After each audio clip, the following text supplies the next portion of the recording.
The penthouse fell silent, except for the sound of crystal clinking against mahogany. Serenity's hands trembled as she set down the decanter, pretending she hadn't understood the Korean words that had just sliced through her like broken glass.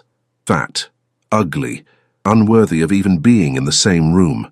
She'd heard worse before, spent her whole life hearing worse, but somehow, in this glittering space overlooking Lake Michigan, surrounded by men in $1,000 suits, the cruelty felt sharper. She turned to leave, head high despite the tears burning behind her eyes, when a voice cut through the room like a blade. Deep, commanding, deadly calm. "She's perfect." Serenity froze.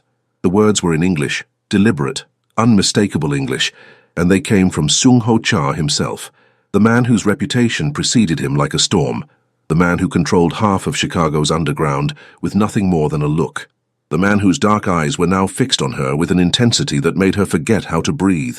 "Perfect curves," he continued, his gaze never leaving her face. "Perfect smile. Perfect heart." He turned to his associates, and the temperature in the room dropped 20 degrees. "Any man who can't see that is blind, and I don't keep blind men in my organization." Serenity Martin had learned early in life that invisibility was a survival skill. At 26, she'd perfected the art of moving through spaces without disturbing the air, of serving without being seen, of existing without taking up too much room. It was a skill born of necessity, honed through years of being told, in ways both subtle and explicit, that her presence was conditional, her worth negotiable, her body something to be commented on by strangers who thought their opinions mattered. The Cha estate in Lincoln Park was the kind of place that made invisibility both easier and harder. Easier because the sprawling mansion with its floor-to-ceiling windows and imported marble seemed designed for a staff that blended into the background.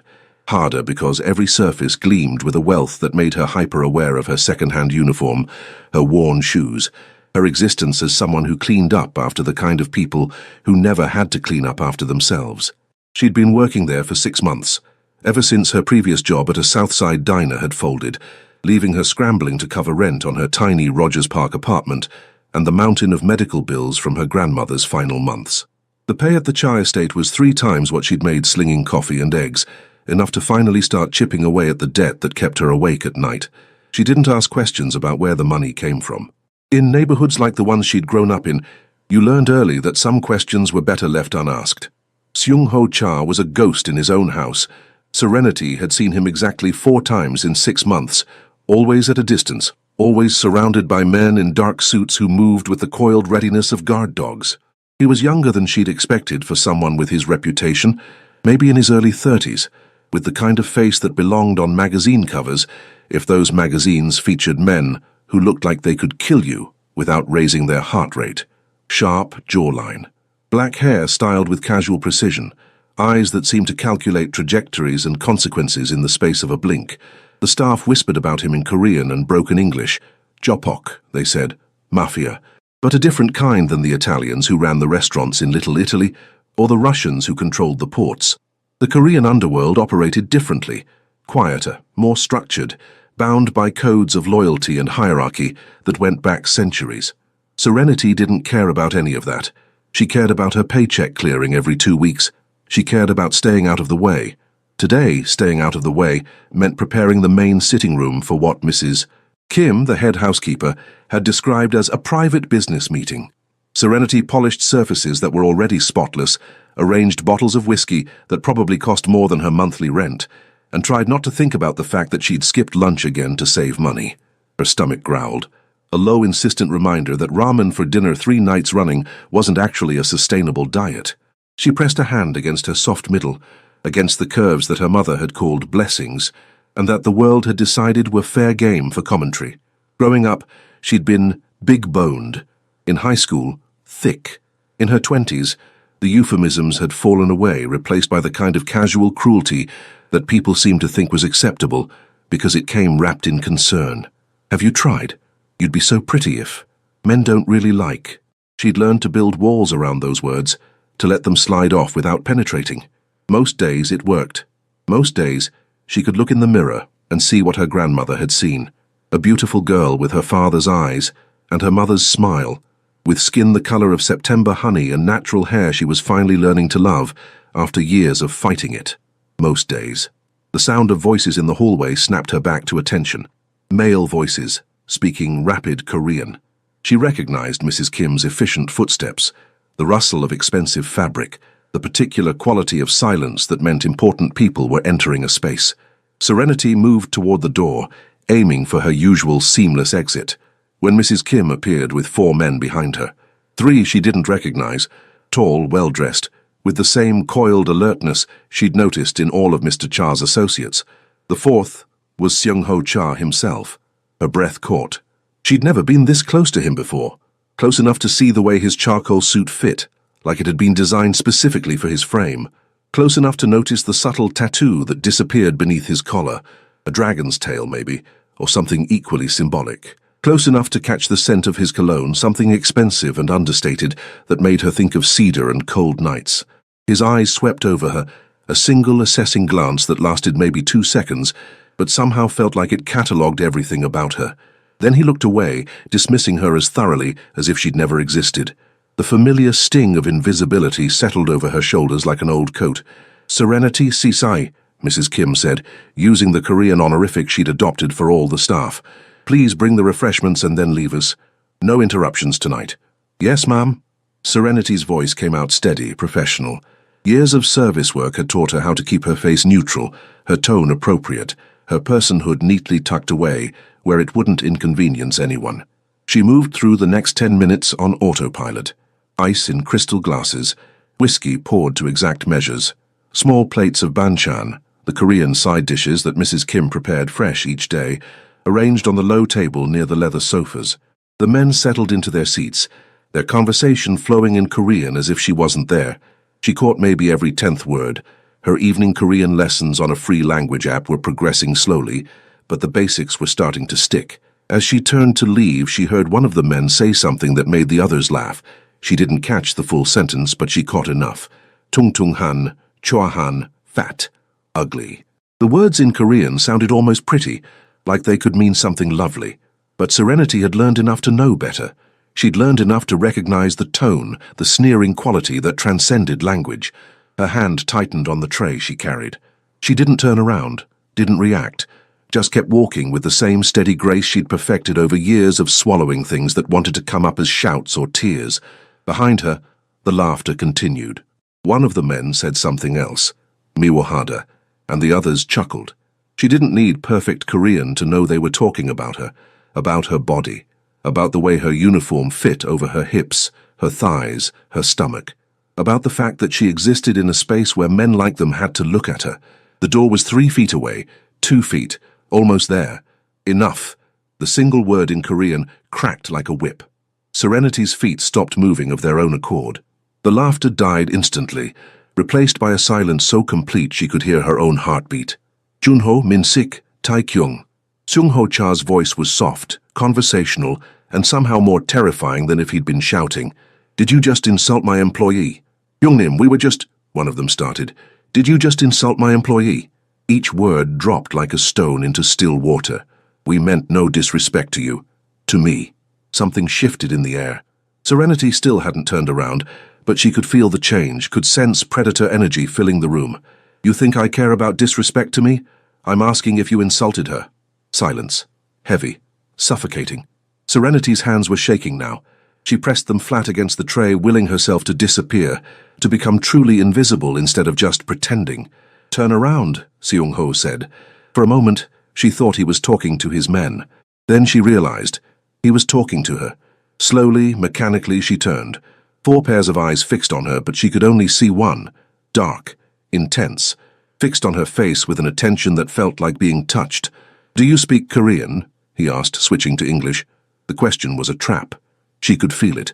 But lying seemed worse than the truth. "A little. I'm learning." Something flickered across his face. Surprise, maybe, or satisfaction. "Then you understood what they said." It wasn't a question. She nodded, her throat too tight for words. He stood. The movement was fluid, controlled, and every man in the room tracked it like prey watching a predator rise. He walked toward her, not quickly but with absolute certainty, until he stood close enough that she had to tilt her head back to meet his eyes. What did they say? His voice was gentle now, coaxing. "It doesn't matter. It matters to me." What did they say? The tears she'd been fighting burned hotter.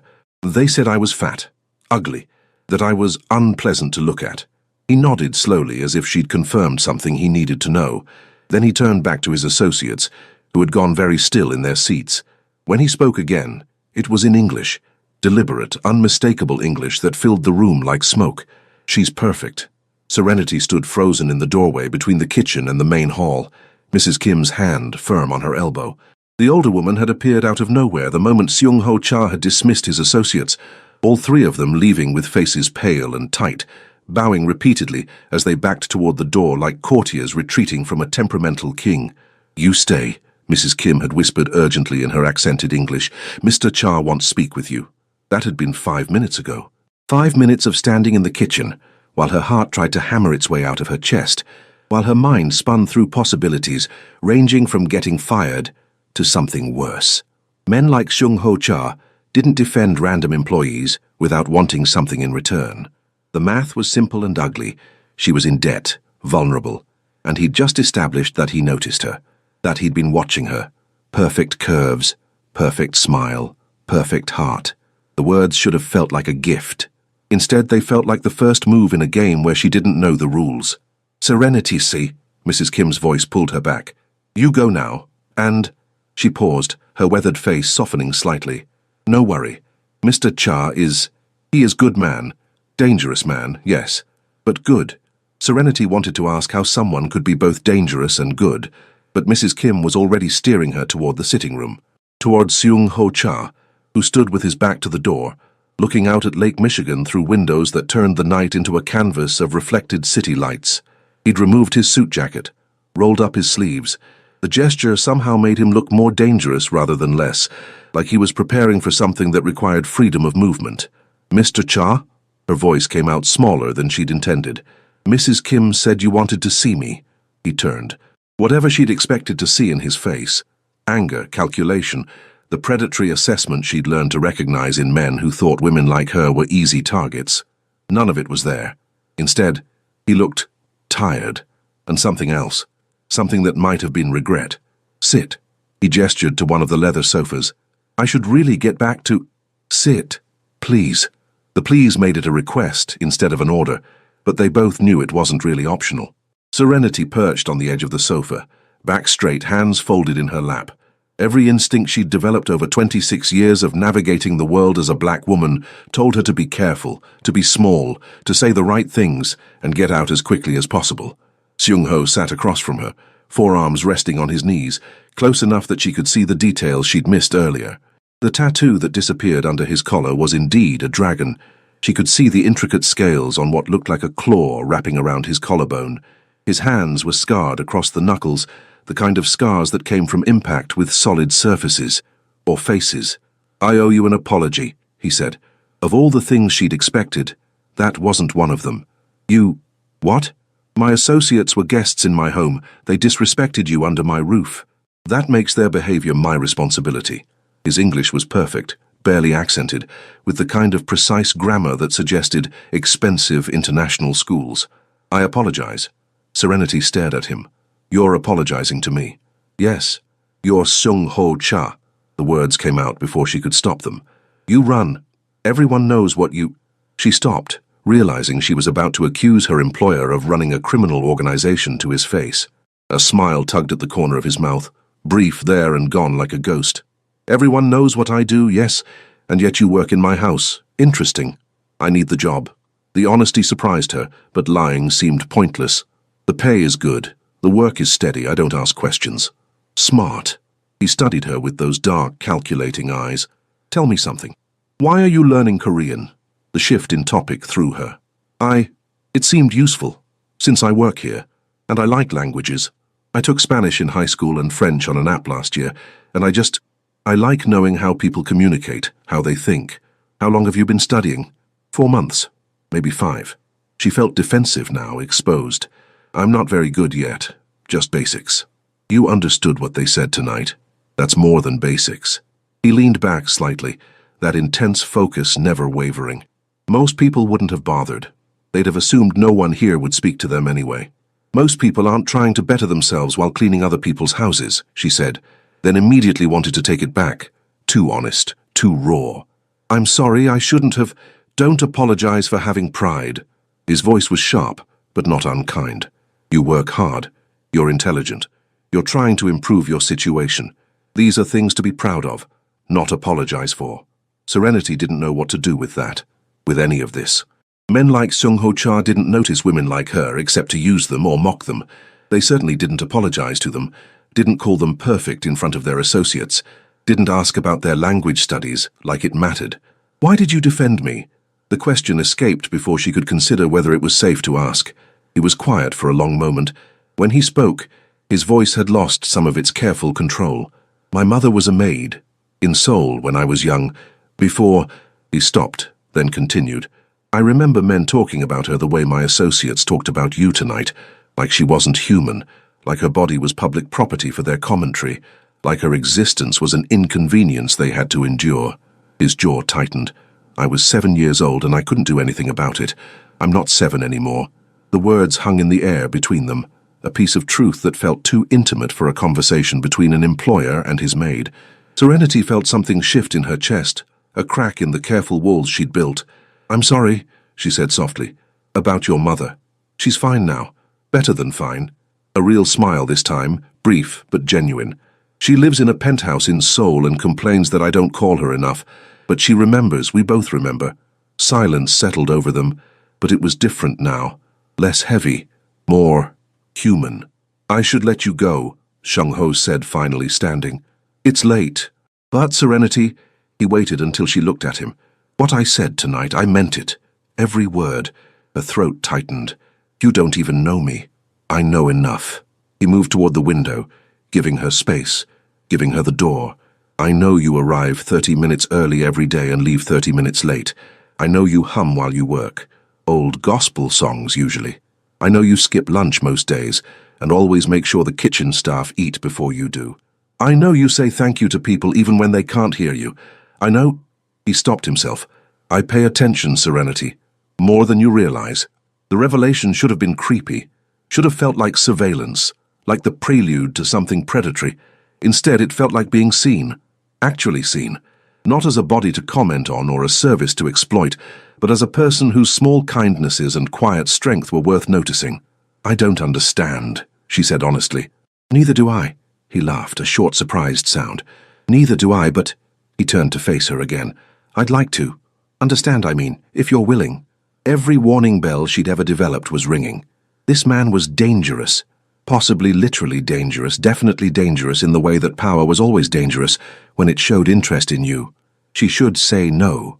Should keep her walls up, keep him at a distance, keep this exactly what it was supposed to be, a job. "I need this job," she said carefully. "I can't afford to lose it. You won't, regardless of your answer." He said it like a promise, and something in his tone made her believe him. "This conversation never happened if you want it that way. You're a valued employee either way, but if you're asking whether I'm interested in knowing you beyond your work here—" He paused. "Yes, I am." Serenity stood, her legs less steady than she'd like. "I need to think about it." "Fair." He moved toward the door, opening it for her, a gesture of courtesy that felt almost absurd in the context. "Take all the time you need. And Serenity." She paused in the doorway. "Those men won't be returning to this house, ever. What they said tonight was unacceptable. That's not negotiable." She nodded, not trusting her voice, and walked out into the hallway.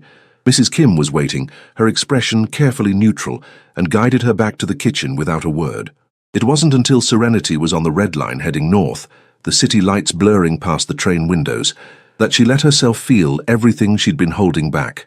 The shock, the confusion, the strange, dangerous flutter of something that felt almost like hope.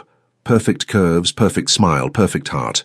She pulled out her phone and opened her Korean learning app, but instead of starting a new lesson, she found herself searching for the phrase she'd heard him say, Kyung-nim.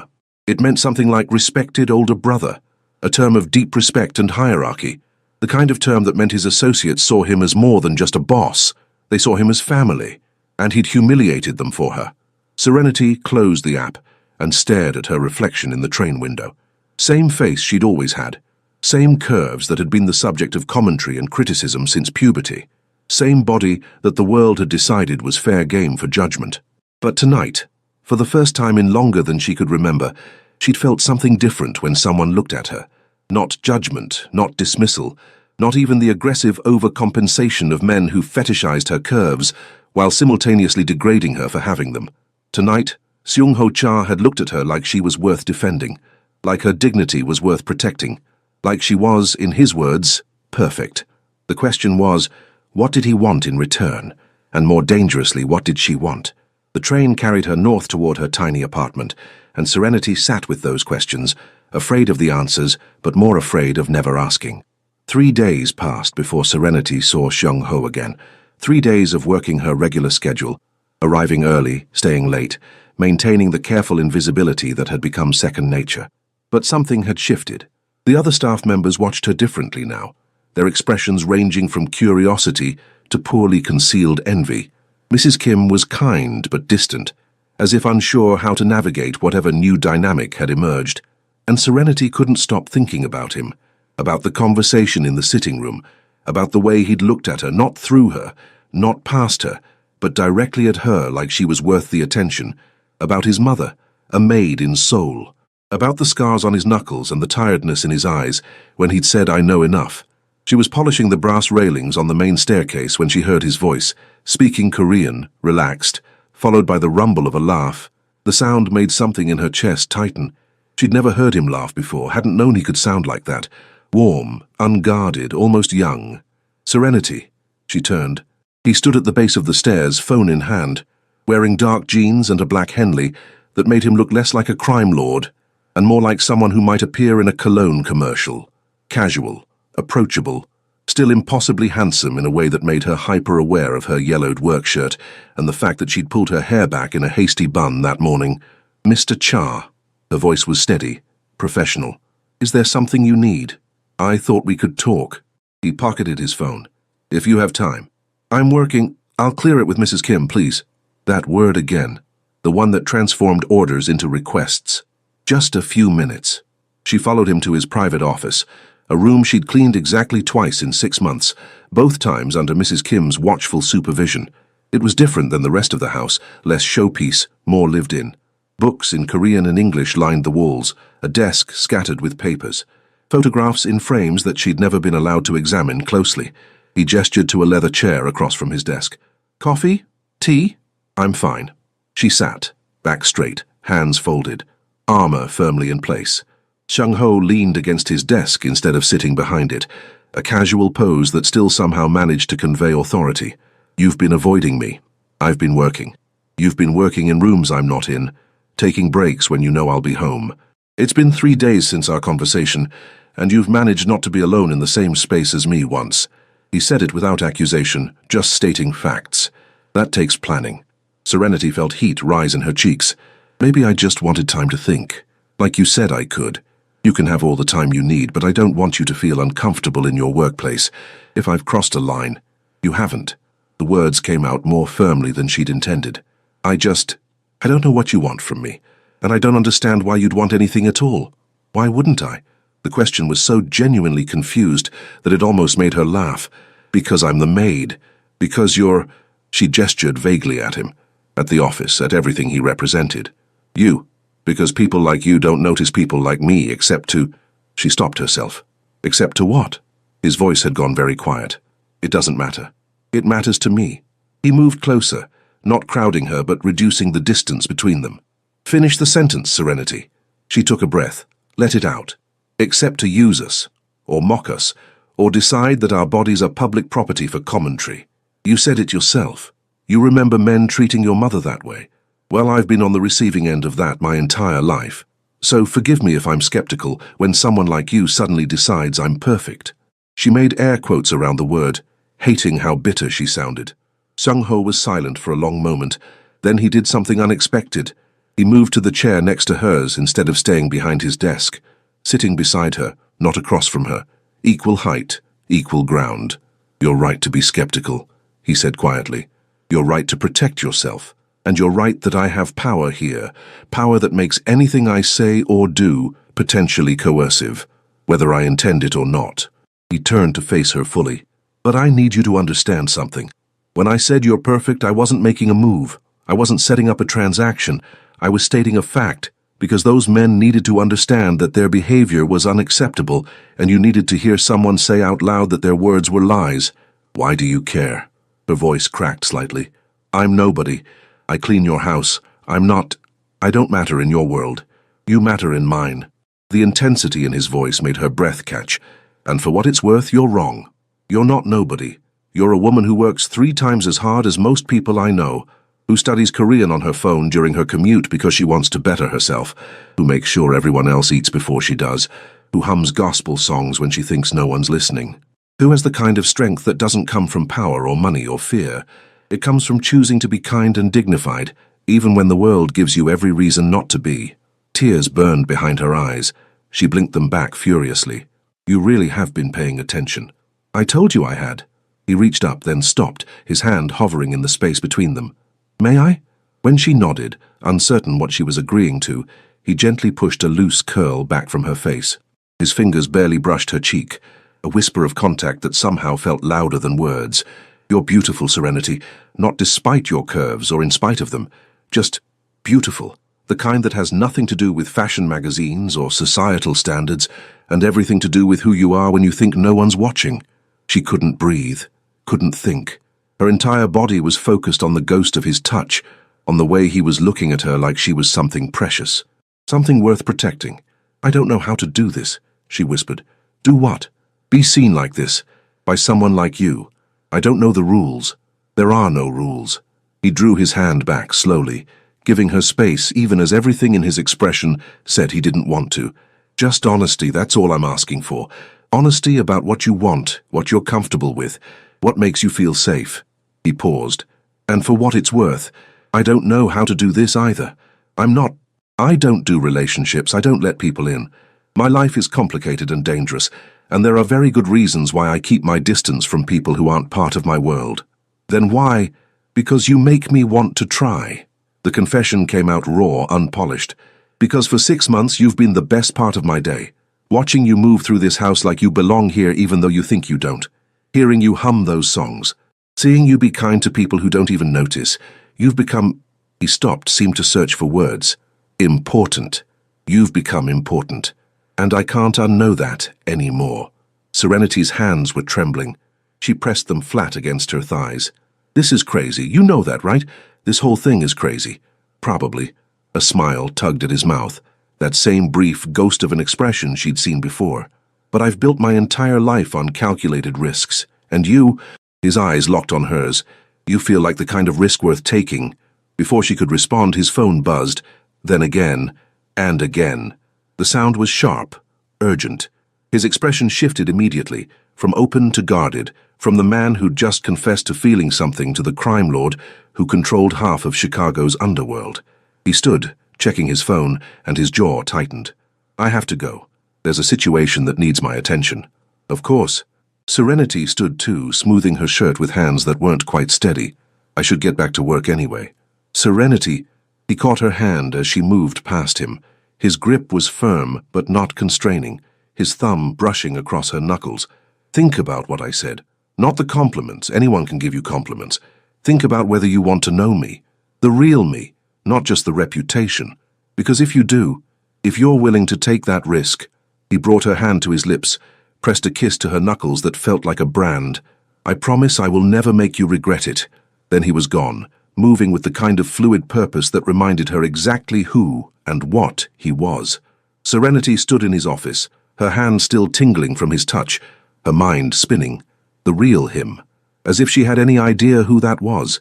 As if the man who'd just kissed her hand was the same man whose associates called him Hyung Nim with fear and respect. As if... Her phone buzzed. A text from an unknown number. Dinner tonight? If you're free. If you want. No pressure. Sean. She stared at the message. At the name. Sean. Not Mr. Cha. Not Seung-ho. Sean. The American nickname he probably used with friends, with people he trusted. An invitation to step across some invisible line from employee to something else. Something undefined and terrifying, and impossibly tempting. Her fingers hovered over the keyboard. Every logical bone in her body screamed to say no, to maintain boundaries, to protect herself from whatever this was turning into. But she'd spent her whole life playing it safe. Being invisible, taking no risks, and where had that gotten her? Alone, in debt, working herself to exhaustion while the world told her she wasn't enough. Shung Ho Cha had looked at her and seen someone worth defending, worth knowing, worth taking a risk for. Maybe it was time she took one too. She typed a response. What time? The restaurant was tucked into a side street in Chinatown, the kind of place you'd walk past without noticing unless you knew it was there. No sign in English, just red lanterns and a door that looked like it led to someone's private residence. Serenity stood on the sidewalk, second-guessing every decision that had led her here, when the door opened and Sung Ho appeared. He'd changed from the casual clothes she'd seen him in earlier. Now he wore dark slacks and a crisp white dress shirt with the sleeves rolled to his elbows, the dragon tattoo on his neck, visible above his collar. He looked like sin wrapped in expensive cotton, and Serenity was suddenly hyper-aware of her own outfit, a simple black dress that had seemed appropriate when she'd put it on, but now felt cheap and ill-fitting. You came. His relief was visible, genuine. I wasn't sure you would. I almost didn't. Honesty. He'd asked for honesty. This still feels like a terrible idea. Probably is. He offered his arm, an old-fashioned gesture that should have felt ridiculous, but somehow didn't. But I promised you good food and better conversation. At least let me deliver on the first before you decide to run. The interior of the restaurant was small, intimate, with perhaps 6 tables total, all empty except for one in the back corner, where a middle-aged woman sat reviewing papers. She looked up as they entered, said something in rapid Korean, and Seung Ho responded in the same language. Whatever he said made her laugh and look at Serenity with undisguised interest. My aunt, Seung Ho explained, guiding Serenity to a private room separated from the main dining area by a silk screen. She owns this place, and she's already decided you're too good for me. Smart woman. The smartest I know. He held her chair, another anachronistic courtesy, before sitting across from her. She's also the only person in my life who still treats me like I'm 10 years old and in need of constant correction. The table was already set with small dishes, banchan, the same kind of colorful side dishes she'd arranged in his home countless times. But here, in this intimate space with soft lighting and the scent of sizzling meat drifting from the kitchen, they felt different, special. I don't know what half of these are, Serenity admitted, looking at the array of vegetables and pickled items. Then I'll teach you. Seung Ho pointed to each dish, naming them in Korean and English. This is kimchi, fermented cabbage, and this is japchae, glass noodles with vegetables. This one is dubu jorim, braised tofu. My aunt makes the best version I've ever had, including my mother's, which I will never admit to her face. Serenity tried a piece of kimchi, and the explosion of sour, spicy, complex flavor made her eyes widen. Oh, that's intense. Amazing. She took another bite. I've had kimchi before from the grocery store, but this is completely different. The store-bought kind is to this what instant coffee is to the real thing. He watched her try each dish, and there was something almost possessive in his gaze. Not controlling, but deeply satisfied, like feeding her brought him genuine pleasure. You like it. I love it. She did. Every bite was a revelation, complex and layered in ways she hadn't expected. Is this what you grew up eating? Yes and no.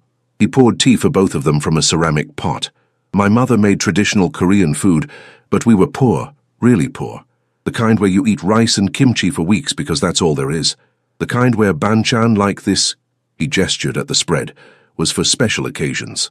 His expression darkened slightly. My father was absent, and then dead, in that order. I'm sorry. Don't be. He made his choices, and my mother made hers, to survive, to keep me fed and safe, to work jobs that broke her body because it meant I could go to school. He took a sip of tea. The irony is that I ended up in exactly the kind of life she sacrificed to keep me out of. The jopok. Serenity said the word carefully, watching his reaction. His eyebrows rose. You know that term. I've been studying and listening. And I'm not blind. She met his eyes. You run a criminal organization. That's what this is, right? That's why men call you Young Nim. Why your associates were so afraid of you the other night. Why you have this kind of money and influence. Yes. No hesitation. No attempt to sugarcoat it. I run the Korean organization in Chicago and 3 surrounding states. We control gambling, some protection services, and various import-export businesses that operate in gray legal areas. We also have legitimate holdings, Restaurants, real estate, investments, but the core of what I do is illegal and dangerous. She'd expected him to lie or deflect. The bald honesty was almost more unsettling. Why are you telling me this? Because you asked for honesty, and because if we're going to do this, he gestured between them, you need to know what you're getting into, who you're getting involved with. He leaned forward. I've killed people, Serenity. Not many, and never without reason, but my hands aren't clean. I've made decisions that kept my people safe but destroyed others. I operate in a world where loyalty is everything, and betrayal is punished without mercy.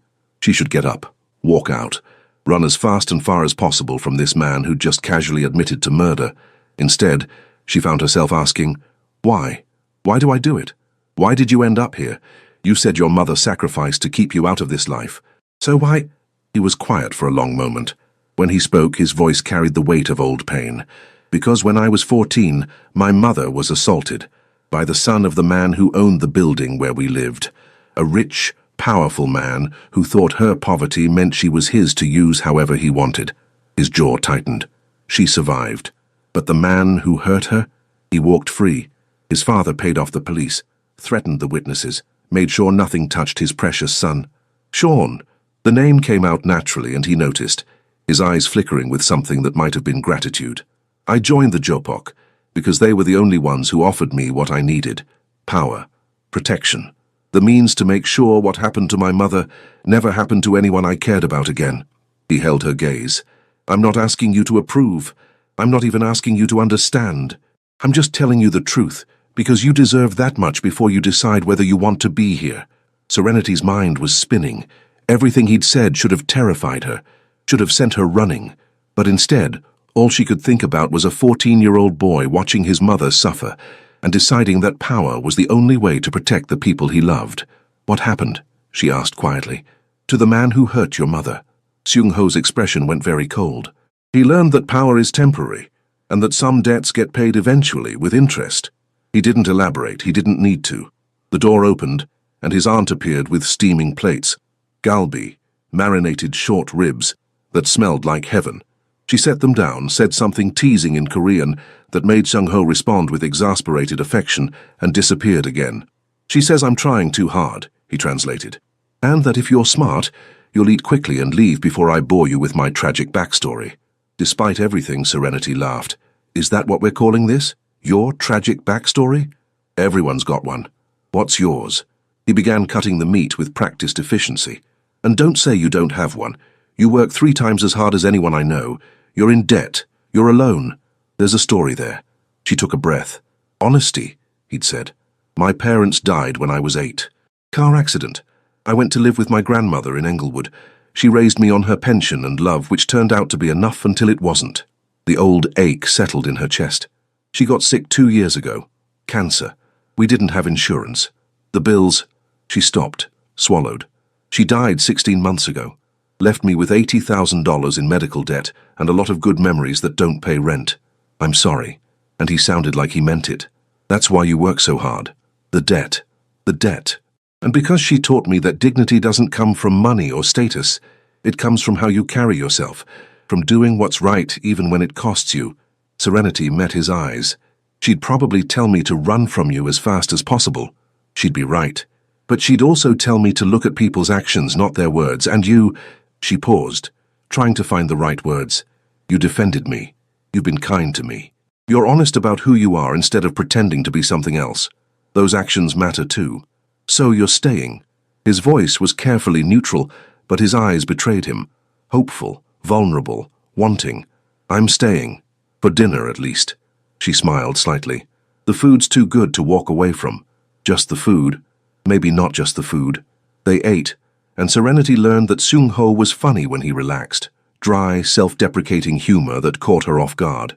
He told her about growing up in Seoul, about his mother's determination to give him a normal childhood despite everything, about the first time he'd tried American fast food and decided that Chicago-style pizza was the greatest culinary achievement of Western civilization. You're wrong, Serenity said, laughing.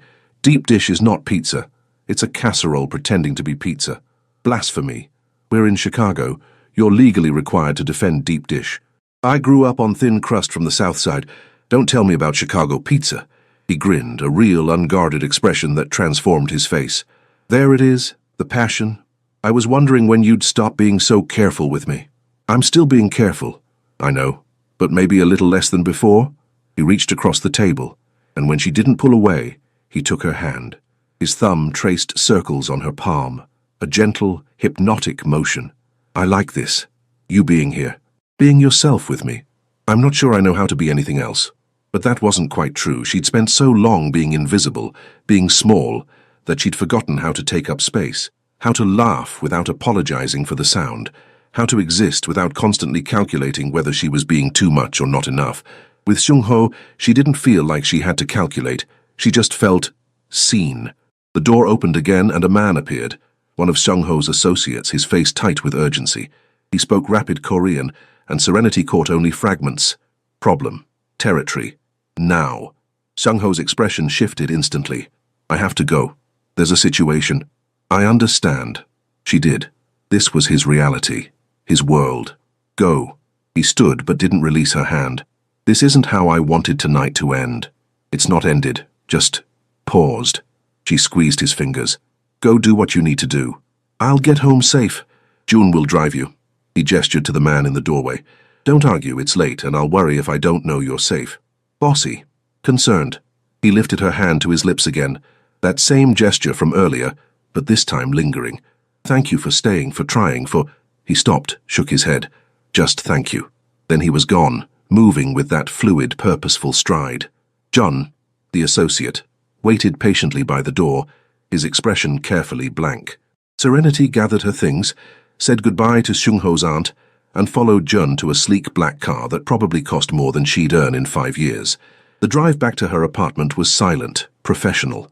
Jun didn't speak, and she didn't try to make conversation. When they pulled up to her building, a shabby 3-story walk-up in Rogers Park, Jun said something in heavily accented English. Mr. Cha say you call. If need anything. Anytime. Thank you. She climbed the stairs to her second-floor apartment, unlocked the 3 deadbolts she'd installed herself, and stood in her tiny studio that smelled faintly of mildew and the Indian food from the restaurant downstairs. This was her world. Cramped, modest, safe. Seung-ho's world was power and danger, and men who appeared in doorways speaking urgent Korean. It was criminal organizations and calculated violence, and a life where situations required immediate attention. They were impossible. Everything about this was impossible. Her phone buzzed. Home safe? She smiled despite herself. Yes. Thank you for dinner. And the honesty. Thank you for staying. For listening. For giving me a chance I probably don't deserve. You deserve more than you think. The typing indicator appeared. Disappeared. Appeared again. Can I see you tomorrow? Not at the house. Somewhere else. Somewhere that's just us. She should say no. Should establish boundaries. Should protect herself from whatever this was becoming. Instead, she typed, yes. The Chicago Botanic Garden was a world away from both the Lincoln Park estate and Serenity's cramped apartment, 382 acres of cultivated beauty in the northern suburbs, far enough from the city that it felt like stepping into a different reality. Seung-ho had suggested it with the kind of casual certainty that said he'd given this thought, that he'd chosen a place where they could be just 2 people instead of a crime boss and his maid. Serenity spotted him near the Japanese garden, and for a moment she just watched. He was dressed casually again, dark jeans, a grey Henley, sunglasses that he pushed up onto his head when he saw her approaching. He looked younger like this, less dangerous, though she was learning that the danger was always there, just hidden beneath the surface, like the dragon tattoo that disappeared under his collar. You found it, he said by way of greeting. GPS is a wonderful thing. She fell into step beside him as they started down a winding path bordered by late-season flowers. I've never been here before. It's beautiful. My mother loves gardens. When she visited last year, we spent a whole day here. She said it reminded her of parks in Seoul. He glanced at her. I thought you might like it too. Because I'm into nature and gardens? She was teasing, and he caught it, that brief smile appearing. Because you deserve beauty and quiet, and a few hours where you're not working yourself to exhaustion or worrying about bills or being anyone other than who you want to be. The words settled over her like a blanket. You really do pay attention. I told you I did. They walked in comfortable silence for a few minutes before he spoke again. Last night, after I left, did you... Did you regret staying? No. She surprised herself with how quickly the answer came. I thought I would. Thought I'd go home and panic about everything you told me, about what this might become, but I didn't. She searched for words. I felt like I finally met you.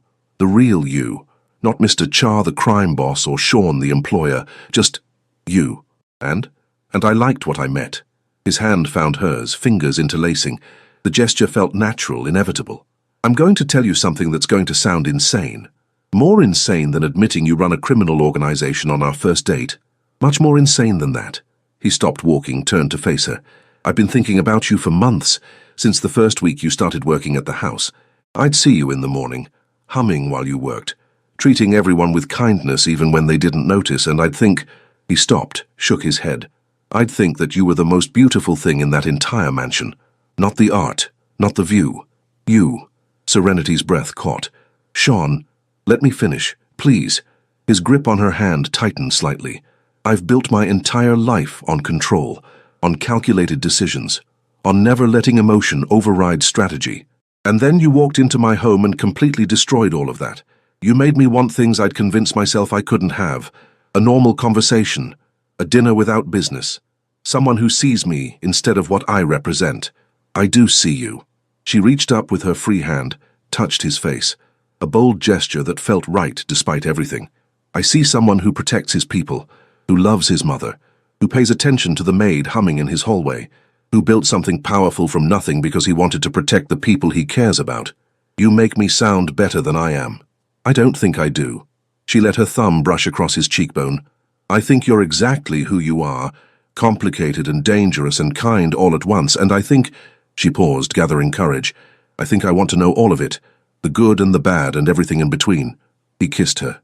It wasn't tentative or asking permission. It was claiming, possessive, the kind of kiss that said mine without words. His hands came up to frame her face, tilting her head back, and Serenity melted into him with a soft sound that was part surprise and part relief. When they broke apart, she was breathless. That was perfect. He rested his forehead against hers. You're perfect, Serenity. Every curve, every smile, every moment of strength when the world tries to tell you you're not enough. You're perfect, and anyone who can't see that is blind. The words from that night. The words he'd said in front of his associates. But here, now, in this quiet garden with no one to perform for, they felt different, more real, more true. I'm scared, she admitted, of this, of what it could become, of losing myself in your world. Don't. He pulled back slightly so he could see her face. Don't lose yourself. I don't want that. I want you exactly as you are. Strong and stubborn and too good for someone like me, but here anyway. He kissed her forehead, gentle this time. And I'm scared too, if that helps. Terrified, actually. Because you matter. You've become so important that I can't imagine my days without knowing you're in them. They walked for hours after that, talking about everything and nothing. He told her about his organization, not the violent parts, but the structure, the loyalty, the way the Jopok operated like a family with its own codes and rituals. She told him about her grandmother, about growing up in Englewood, about the dreams she'd had to set aside when the medical bills came. What did you want to be? He asked. Before everything. A teacher. Elementary school. I loved kids. Still do. She smiled sadly. But college was expensive. And then Grandma got sick and... She shrugged. Life happens. You could still do it. When she looked at him skeptically, he continued. I'm serious. You're what, 26? That's not too old to go back to school. With $80,000 in debt and a maid's salary, I'll be paying that debt until I'm 50. What if you weren't? She stopped walking. What are you saying? I'm saying... He seemed to choose his words carefully. I have resources. Money isn't an object. If you wanted to go back to school, I could... No. The word came out sharper than she'd intended. I can't take your money, Sean. That's not... We're not... That would make me something I don't want to be. His expression shifted. Hurt, then understanding. You think I'm trying to buy you? I think you're used to fixing problems with money and power, but I'm not a problem to fix. I'm a person, and if I'm going to be in your life, I need it to be because you want me, not because you're trying to rescue me. I do want you. The intensity in his voice made her shiver. More than I've wanted anything in a long time. But that doesn't mean I can't help. If you want to help, then be honest with me. Spend time with me. Let me know you without the power and money making everything complicated. She took his hand again. I don't need rescuing. I just need someone who sees me as an equal, even when everything about our situation says we're not. He was quiet for a long moment. Then, you're right. I'm sorry. I'm not good at this, at relationships that aren't transactional. Then we'll figure it out together. She squeezed his hand. But I need you to understand something. I can't be the woman you take care of. I need to stand on my own feet. That's not negotiable. I understand. And from his expression, she believed he did. But if you ever change your mind, about school, about anything, the offer stands, not as a transaction, as someone who cares about you and wants to see you happy. They found a bench overlooking one of the lakes, and Serenity leaned against his shoulder, a simple intimacy that felt monumental. This was what she'd been missing her whole life. Someone who wanted to know her, who listened when she spoke, who respected her boundaries even when it clearly went against every protective instinct he had. Tell me something no one else knows, she said softly. Something real. He was quiet for so long. She thought he wouldn't answer. Then, I hate what I've become sometimes. The violence, the constant calculation, the way people fear me instead of knowing me. His arm came around her shoulders. My mother is proud of what I've accomplished. The money, the power, the fact that we're safe now. But sometimes I look at her and wonder if she'd be prouder if I'd stayed nobody, if I'd stayed clean. Would you change it? If you could go back? No, no hesitation. Because this path led me here, to you. And I can't regret anything that brought me to this bench in this garden with you in my arms. Serenity turned to look at him, and whatever he saw in her face made his expression soften. You're going to break my heart, aren't you? She whispered. No. He kissed her temple. I'm going to protect it.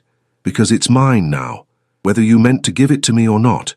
The words should have been possessive, controlling. Instead, they felt like a promise, like safety. Her phone buzzed. Mrs. Kim asking about her schedule for tomorrow. The reminder that this wasn't just a beautiful afternoon in a garden, that they had real lives, real complications, real obstacles to navigate. I should get back, she said reluctantly. I have the evening shift. Call in sick. When she looked at him incredulously, he smiled. Or don't. But I'm driving you home. And tomorrow, he pulled out his phone. Tomorrow, I'm telling Mrs. Kim you have the day off. Paid. Sean, you said I could help by spending time with you. So let me. One day where we're just two people, no work, no obligations, just us. His eyes met hers. Please. She should say no, should maintain some semblance of boundaries. But looking at him, at this dangerous, powerful man who'd somehow become vulnerable in her presence, she couldn't, didn't want to. One day, she agreed. But I'm choosing what we do. Deal. He stood, pulled her up with him. Where are we going? Back to the south side. I want to show you my world. See how you handle my neighborhood. He laughed, that rare, genuine sound that made her heart flip. I grew up in poverty and soul. I think I can handle the south side. We'll see about that. They drove back to the city in his car, a sleek Mercedes that looked absurdly out of place when he parked it on her street. Serenity half expected someone to break into it, but the neighborhood kids who usually hung around on the corner took one look at Seung-ho and scattered. Something about the way he carried himself, even in casual clothes, broadcast danger. They're afraid of you, she observed. Good. Means they won't bother you. He took her hand as they climbed the stairs to her apartment. Show me where you live. The apartment was exactly as she'd left it, cramped, cluttered with books from the library. Her Korean study materials spread across the tiny kitchen table. She felt a flush of embarrassment at the contrast to his mansion, but he moved through the space with genuine interest. This is yours, he said, picking up one of her notebooks filled with Korean vocabulary. Your handwriting. Your life. He set it down gently. Thank you for letting me see it. It's not much. It's honest. He turned to face her, and the intensity in his eyes stole her breath. Everything about you is honest, real. That's worth more than any mansion. He kissed her again, slower this time, deeper. His hands spanned her waist, pulled her closer, and Serenity felt herself surrendering to the moment, to him, to the impossible thing growing between them. When they broke apart, both breathing hard, he rested his forehead against hers. I should go. Probably. But I don't want to. I know. She did know, could feel it in the way he held her, the way his body was taut with restraint. But we're taking this slow, remember? Slow, he repeated, like he was trying to convince himself. Right. Slow. He stepped back, putting space between them. Tomorrow, 10 a.m., I'll pick you up. Where are we going? You said you're choosing. So, where are we going? She grinned. Harold's Chicken. Best chicken in Chicago. And I want to see how a crime boss handles a South Side institution. He laughed. You're trying to test me. Maybe a little. After he left, Serenity stood in her apartment, still feeling the ghost of his touch, the memory of his kiss. Her phone buzzed with a text. Thank you for today, for trusting me, for being exactly who you are. Sleep well, beautiful, she typed back. Thank you for seeing me. His response was immediate, always, and somehow she believed him. Years had passed since that autumn day in the Botanic Garden, and the world had transformed in ways Serenity couldn't have imagined. She stood at the window of the Lincoln Park house, their home now, not just his, and watched the sun set over Lake Michigan. Behind her, she could hear Seung-ho's voice speaking gentle Korean, followed by a child's laughter. They'd gotten married 2 years ago, in a ceremony that blended both their cultures, gospel music and traditional Korean drums. Her old neighborhood friends and his Jopok associates, all coexisting with surprisingly little tension. His mother had cried through the entire ceremony, then spent the reception telling anyone who would listen that she'd known Serenity was special. From the moment her son had mentioned the maid who hums, Serenity had gone back to school, earned her teaching degree, and now taught 3rd grade at a Southside elementary school where half her students looked like her and needed someone who understood where they came from. Seung-ho had insisted on paying off her debt, not as a transaction, but as a wedding gift, removing the burden that had weighed on her for so long. He'd also changed, not completely. He still ran his organization, still made the hard decisions that came with that territory. But he'd shifted things, focused on the legitimate businesses, created more distance between himself and the violence. He did it for her, he said, for the life they were building, for the family they wanted. Mama! Their daughter ran into the room, all wild curls and infectious energy. 3 years old, with her mother's eyes and her father's determination. Appa says dinner ready. Serenity scooped her up, breathing in that perfect toddler scent. Does he? Well, we'd better not keep Appa waiting then. The dining room table was set for 4, the 3 of them plus Seung-ho's mother, who'd moved to Chicago last year and now lived in a nearby apartment where she could spoil her granddaughter relentlessly. Mrs. Kim had retired, but she still visited weekly, always bringing homemade kimchi and unsolicited advice. Seung-ho met Serenity's eyes across the table, and the look that passed between them held everything. The impossibility of where they'd started, the miracle of where they'd ended up, the bone-deep certainty that they'd found something worth fighting for. After dinner, after his mother had left and their daughter was tucked in bed, they stood on the balcony overlooking the city. The same city where a maid and a crime boss had somehow found each other against all logic and reason. Do you ever regret it? Serenity asked softly. Choosing this. Choosing me. Seung-ho pulled her against his chest, his arms coming around her waist. Every single day. She elbowed him, and he laughed, pressing a kiss to her temple. I regret, he continued, that I didn't see you sooner, that you spent even 1 day in my house thinking you were invisible, that I wasted 6 months being too cautious to tell you what I felt. His grip tightened. But choosing you, loving you, building this life with you, those are the only things I've ever done that feel completely, absolutely right. She turned in his arms, looking up at the man who'd defended her, protected her, loved her exactly as she was. You know what I think about sometimes? What? That night, when your friends mocked me, when you said, she's perfect. He finished the sentence, his hand coming up to cup her face. And I meant it, every word, then and now and always. I love you, she whispered. I love you more. He kissed her, slow and deep and full of promise. My perfect, beautiful, impossibly stubborn wife. She laughed against his lips. Your wife, who has to work tomorrow and needs sleep. Then let's go to bed. He took her hand, lacing their fingers together the way he'd done that first day in the garden. But for the record, I'm never going to stop telling you you're perfect. You're stuck with that. I think I can live with it. They walked inside together, closing the door on the glittering city below, and Serenity thought about the journey that had brought them here. From invisibility to being seen, from isolation to family, from believing she wasn't enough to knowing that she was everything. Perfect curves, perfect smile, perfect heart, and most importantly, perfectly loved.